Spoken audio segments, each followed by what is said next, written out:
The opinions expressed in this program reflect only those of the participants and are not necessarily those of the sponsors, management, or staff of WTBQ Radio or FST Broadcasting Corporation. WTBQ.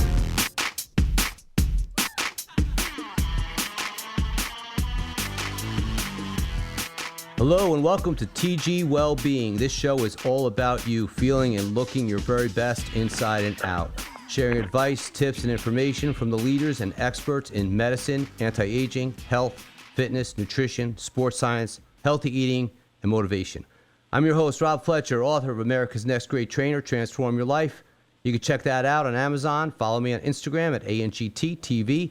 Also be sure to follow us at TG Wellbeing. Listen worldwide at WTBQ. Today, we would like to welcome my good friend, Rick Collins. Rick is a lawyer dedicated to health and fitness community and a former competitive bodybuilder. He is internationally recognized as a legal authority in the field of dietary supplements and performance-enhancing substances. As a certified strength and conditioning specialist, NSCA, CSCS, has contributed chapters to textbooks on sports nutrition and written 2 books, and is a frequent contributor to various health and fitness publications. He is a private practice and has represented many individuals in the fitness community and countless natural product companies. He serves as a legal counsel to the International Society of Sports Nutrition, the ISSN, and the Pro League of the International Federation of BodyBuilders, the IFBB. He is a member of the Executive Committee of the New York State Bar Association Criminal Justice Section. He is admitted to practice in New York, Massachusetts, Pennsylvania, Texas, the District of Columbia, and numerous federal courts across the country. Rick's website is rickcollins.com. With that, I would like to welcome my good friend, Rick Collins. Welcome, Rick. Thanks for joining us. Thank you so much for having me, Rob. Very, very cool. So I'm very excited, Rick. You know, obviously we can fill up numerous shows with, just in our talks. And I love talking to you because you're such a wealth of knowledge. And as I've read in numerous places, I like that description, the undisputed legal boss of bodybuilding, Rick Collins. Love that. So, thank you, my friend. Yeah, so we have a couple of things, but first I want to start right out with share with people a little bit about your background and what led you to the practice of law. Well, Rob, I'm so grateful. I love what I do. My background was long before I went to law school was in health and fitness. I was a personal trainer. I was a competitive bodybuilder. I've walked the walk of health and fitness and nutrition and exercise long before I went to law school. Served as a prosecutor before I went into private practice, so I learned my way around a criminal case from both sides. And now my practice is basically melding together what I did before I was a lawyer with the skills that I learned as a lawyer. My whole practice basically is where health and fitness meet the law. I have lots and lots of clients in the health and fitness community, everybody from sports folks to recreational bodybuilders to medical doctors, basically wherever health meets criminal, regulatory, administrative law, that's what I do. And I'm in a firm with other lawyers who have other specialties and areas of practice who do personal injury and trademark work and contract work and bread and butter criminal, state and federal criminal defense. But I love what I do. I served as president of the largest suburban bar association in the country, and I've basically affiliations and colleagues and friends in the legal community all throughout the United States. So if you're into health and fitness and you have a legal problem, if I can't help you, and I probably can, but if I can, I know somebody who will. There's a reason they call Rick the undisputed legal boss of bodybuilding. I can attest to true pit bull-like status. Thank you. So you're like I said, your knowledge and your passion, those two things. And not only that, Rick, it's your desire to share with others and connect with people. You know, we've known each other for many years. We've been in the same circles. And it's just such a privilege and honor being alongside you at many of these events and now having a conversation with you. So we have... They say if you love what you do, Rob, you don't work a day in your life. It's so true. And I really do. And you are consistent with it because I listen to your podcast, I listen to your shows, And you can see that you never deter from that attitude or that perspective. You can see it. It's not something that's here 1 minute and gone the next. It's just that's who you are, and that's what makes you great at what you do, and for others too. You know, when you love what you do, like you said, it's not like you're working, it's just your passion. But Rick, there's something I want to talk about before we move on to these other topics that I have. Right now in the state of New York, they have this bill restricting the sale of diet pills. And I just had on our show Kyle Turk. He is the director of the National Products Association. So I thought there's a great synergy between the two of you with what you bring to the table in regards to what's being presented in legislation. And everyone has their own thoughts and opinions on it. But first, I, along with so many, would love to hear your opinion and thoughts of this bill. And are they really addressing the real issues? So that's my question.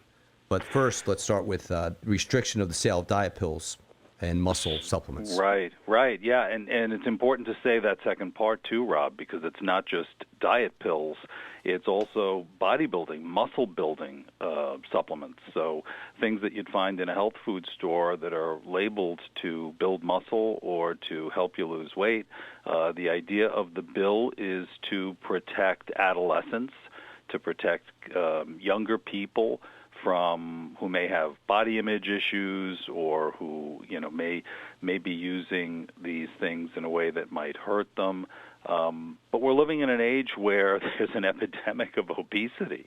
The obesity and overweight ratios to healthy folks in the United States is, I think it's up to between 60 and 70% overweight or obese in this country.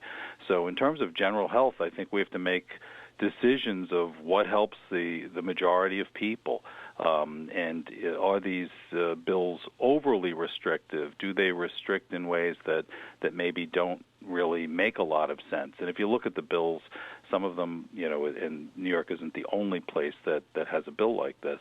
Some of them address only brick and mortars and don't address the internet sales. So you've got a health food store that's now got to put under lock and key certain types of muscle building products within their brick and mortar store, but the same aged person could go online and order it from the neighboring state, and it'll be delivered right to the door. So I think it's important just in general when we look at the bills that come out of both state legislatures and even out of Congress in Washington, is to look at these bills and think about, do they really make sense? Has somebody really looked at all the aspects and all the angles? And I think, sadly, Rob, all too often there isn't that kind of broad spectrum kind of look at a bill, and it's well-intentioned perhaps, and maybe somebody had a bad result on something that they took or something that they did in life, and legislators want to address it, but they really have to put their time in and make sure that it makes sense. I agree with you 100%, Rick. And my question is, and maybe you could help me with this one. So you have this demographic that they're targeting, obviously the minors. So if we just took I brought this up with Kyle also in our last show. If you targeted 13 to 18-year-olds, what percentage of those 13 to 18-year-olds are actually taking those types of diet pills or muscle supplements, as opposed to the same demographic going in and overeating and eating all these unhealthy products, which, as we know, not only affects weight significantly, but that in turn has an effect, a direct impact on mental health, causing anxiety, stress, depression. So I would imagine that percentage is extremely small compared to the other. Yeah, I wouldn't disagree with you there. I think if you look at the statistics on health and the sedentary lifestyle that both adults and school-aged kids are now involved in, it's certainly the vast majority of folks in this country of all ages are not getting enough exercise and are not eating right. So where would you put the energy coming from Rick Collins if they're stating that this has serious consequences on not only health and mental health, targeting these specific supplements and dietary pills? where would the energy be put if Rick Collins was making the call? I think we have to encourage people to pay more attention to their health. I think there was a focus even during the pandemic on sort of protecting oneself by not going out, by staying home. There were gyms that were closed. There's a cost to all of that. And while obviously, there's an emergency situation, and there may be times where we have to restrict our ability to go out and do the things that we'd ordinarily do, I think we should encourage people to go to the gym, to exercise, to get fresh air, not to stay home, not to lock their doors, but instead to go out to protect themselves in every way that they can, but to go out and exercise. And I think that message really didn't come out very well during the course of the pandemic. I didn't really hear a lot about the role that obesity and being overweight would play as a risk factor for some of the worst effects of the COVID virus. So I think we have to be much more focused on the ways that eating better, exercising more, and losing weight can protect us in many, many ways and improve our health. And then again, in that demographic, that comes to a parent's responsibility, because in our circles, those of us that are parents, and maybe they won't follow us, our instructions, or they might get sick and tired of hearing me, like my daughter has throughout the years, but I'm there constantly reinforcing and drilling home the message. And if she takes 50% of what I'm saying, it's a win. So, right. So, absolutely. But yeah, so I think that's an important topic that I just wanted to touch on. But aside from being a successful lawyer, you're also an author. You wrote a book called Alpha Male Challenge. So let's talk a little about that. What was it about? Well, our last discussion really leads into it, right? Because that was a book that I co-wrote with an author to create a 10-week diet plan, an exercise plan for men to be their best, physically, mentally, to be at the top of their game. And it's there's a lot about, most of it is about having an alpha attitude, sort of an alpha male alpha attitude, without being a jerk. And that's the challenge, isn't it? Right? Very true. To be an alpha male or to be an alpha female, and to retain empathy and humility despite the greater confidence that comes from being alpha. And so the book was a response to a lot of this stuff, to the poor health and sedentary lifestyle, and poor eating habits and poor nutrition that we're seeing in society today. And it was about the decline of excellence, the lapsing into mediocrity physically, even mentally. And that's related to some degree with testosterone, which is so linked to alpha male, alpha status. And we hear sometimes about terms like testosterone poisoning, but the reality is that there's not enough testosterone in today's men, at least on an average level. That's a scientific fact. The levels of men in America are dropping. So our grandfathers had more testosterone, higher levels of testosterone in their bodies than our fathers, and our fathers had more testosterone than our generation, and each generation seems to be having less and less of this essential hormone that's so connected to our well-being.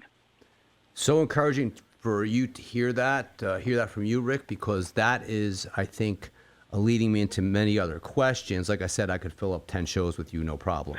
So, yes, but that brings me to TRT, HRT. These have these, testosterone levels. Someone can be going to the gym every day and suffering from, loss of energy, fatigue, depression, where it could be, not that it's a simple thing, but identifying that they're low testosterone, which can dramatically improve the way they think and feel, correct or no? Yes, sure. I mean, testosterone affects not just the way we we feel, but the way we look. It affects our mood. It affects our muscle. Low testosterone is linked to all sorts of physical and mental problems. It's linked with being overweight. It's linked with less muscle and more fat. So if your testosterone levels are super low, you've got an issue that you really need to address. And one way of addressing that, as you say, is to see a doctor who would be knowledgeable in how to replace that testosterone, how to bring that testosterone up. And there's different theories on why our testosterone levels are dropping, and we could do a whole show on that. And obviously sedentary lifestyle and obesity are a huge factor. Others blame endocrine disruptors or plastics or other estrogens in our diet and things like that. But it may also be that testosterone is really a hormone that gives us what we need to meet the challenges of life and is an amplifier of those. And it may be that we just may not need the same levels of testosterone that our ancestors needed, going back to our cave-dwelling ancestors, right? They needed higher levels to fight off those saber-toothed tigers or to pull the roots out of the ground. We need a lot more of those now, Rick. Yeah, right? We do. So yeah, well, we certainly, there's a cost, right? There's a cost to having a lot less. And so, yeah, it's become popular now for men who are feeling the effects of low testosterone. There's a medical name called hypogonadism for this sort of low testosterone, medically low testosterone levels. And so they are seeing doctors and clinics who will evaluate whether it makes sense for them to actually be prescribed testosterone. Which could be a game changer for many people once they identify that, which leads into just really putting it on your radar as a regular checkup, getting your blood work done, which could identify any immediate needs and deficiencies that you may have, because as we say, we started TG Wellbeing, which we spoke about briefly, but it's really identifying what's happening on the inside so you could better and properly prescribe to a client, member, or even an athlete or competitor how to better prescribe not only the workout, but their nutrition plan, and identify things that they may be lacking that will totally elevate their game, not only in the sport, but just generally in life. We're with Rick Collins. So Rick, before we go to break, where can people find you at? So rickcollins.com is one of the websites, and that's a great place to start. I'm also on Instagram, and you can go to Rick Collins ESQ on Instagram or on Twitter, and you can see what I'm up to on any given day. You are listening to TG Wellbeing Talk Show Radio. We are here with Rick Collins, the undisputed legal boss of bodybuilding. We will be right back.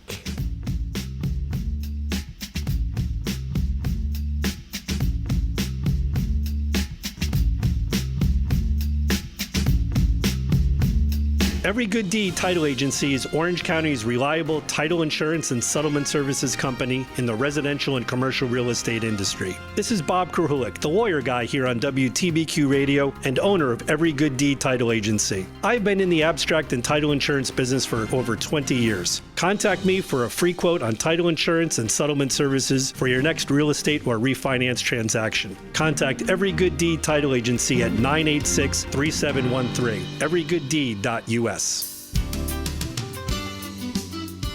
Whitetail Landscaping and Tree Service. Whitetail is a year-round, full-service company based right here in Warwick, New York for over 20 years. Whitetail services include dangerous tree removal, storm damage repair and cleanup, tree pruning, landscape design and installation, and high-end property maintenance. For more information, visit their website at whitetaillandscapeandtreeservice.com. Think local, shop local. Greystone Programs is a nonprofit human services agency that provides essential services to more than 600 children, adults, and families living with autism and other developmental disabilities. Greystone Programs also provides residential support in a community environment with 17 homes in the Mid-Hudson Valley area. Greystone Programs offers exceptional care and support for a variety of programs and services. To get involved or for more information, visit greystoneprograms.org. This is Melissa inviting you to join me every Thursday at 12 noon when we open the door to the Curiosity Shop and invite you to explore the world of magic and the paranormal while connecting you with loved ones who have passed. All right here on Radio Worth Listening to. WTBQ.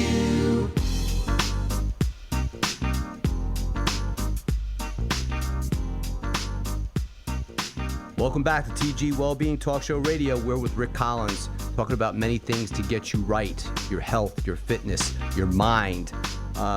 Rick, to touch back on what we're talking about with testosterone, getting people to identify needs and deficiencies, how often or through your circles, how often do you think the people that you we hang around with get their blood work done, just generally speaking?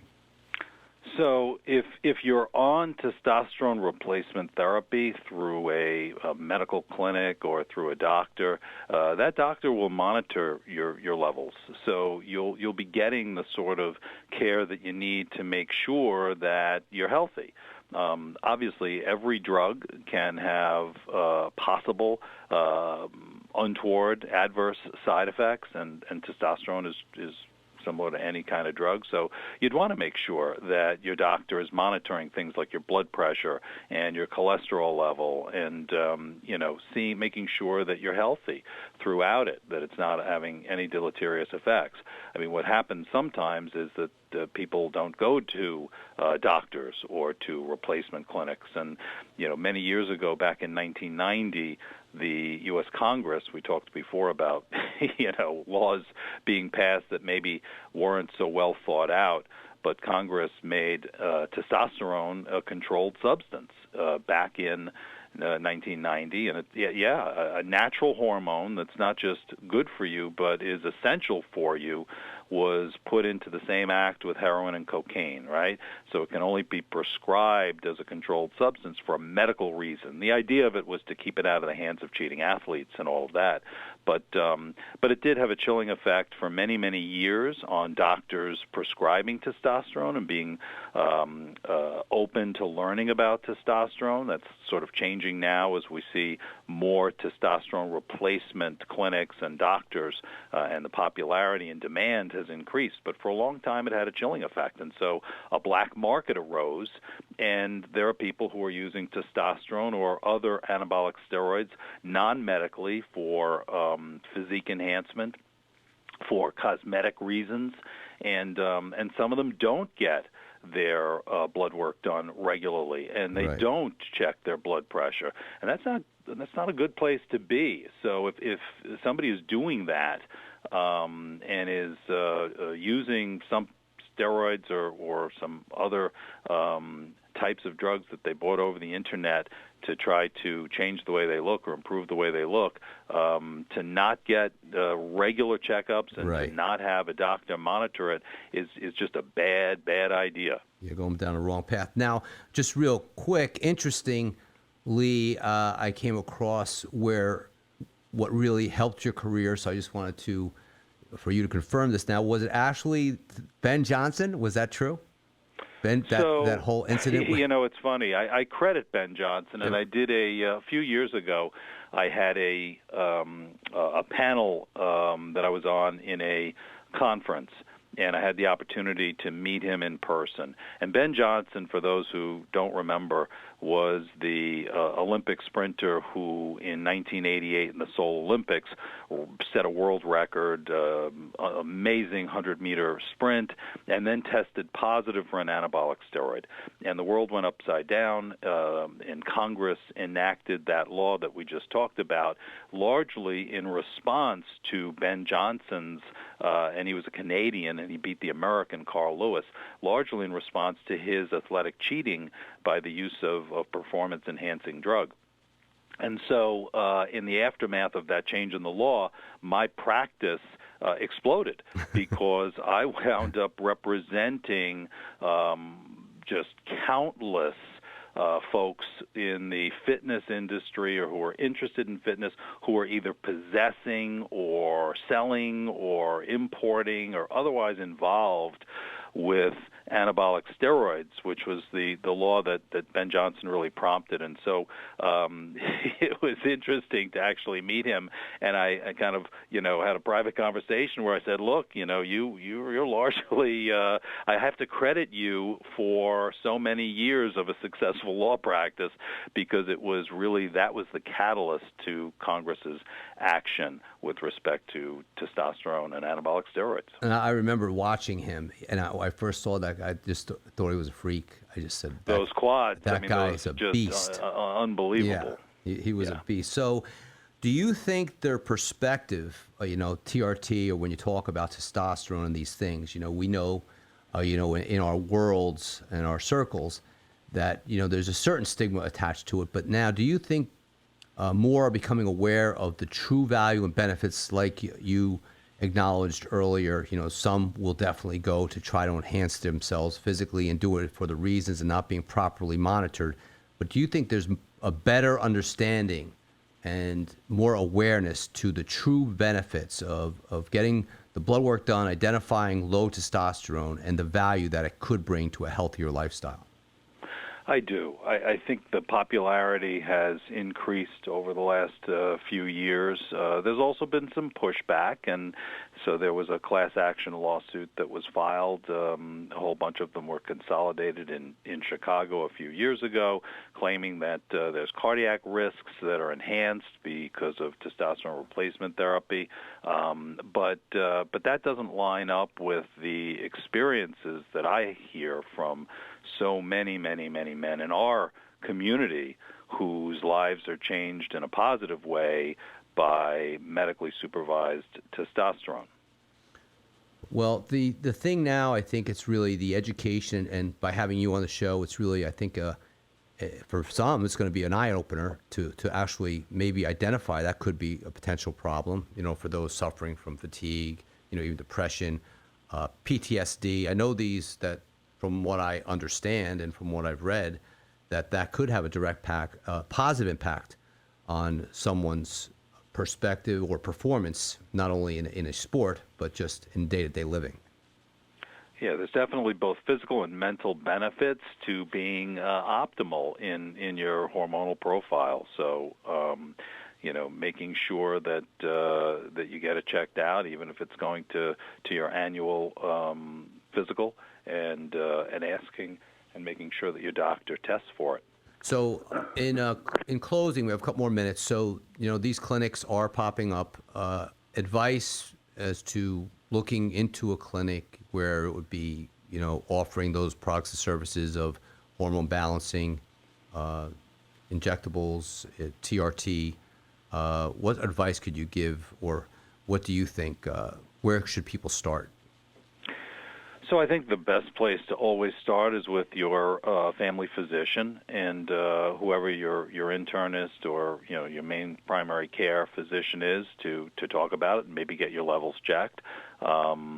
If your levels are normal and you're not having any symptoms, well, the law really doesn't allow for doctors to prescribe a controlled substance like testosterone just because a patient wants it, or maybe because a patient wants to increase his bench press or look better without a shirt on in Cancun in spring break. There's got to be a medical need for it. But if there is a medical need, then making sure that you have a physician or a testosterone replacement clinic that is knowledgeable and legitimate, and will make sure that you're fully monitored and that the dosing will be right.